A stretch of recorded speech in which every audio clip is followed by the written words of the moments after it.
তোমরা সবাই absurd play বা অ্যাবসার্ড ড্রামা বা অ্যাবসার্ড থিয়েটার কথাগুলির সঙ্গে পরিচিত।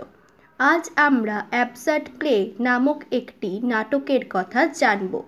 এই নাটকটি লিখেছেন ভারতীয় লেখক জে.পি. দাস।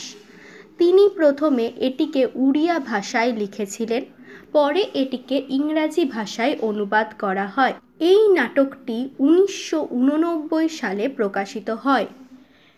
এই নাটকটির মধ্যে play within a play কৌশলটির সুন্দরভাবে ব্যবহার করা হয়েছে। থমাস কিট এর লেখা দ্য স্প্যানিশ ট্র্যাজেডি এবং উইলিয়াম শেক্সপিয়ারের লেখা হ্যামলেট নাটকের মধ্যে আমরা এই কৌশলের ব্যবহার দেখতে পাই।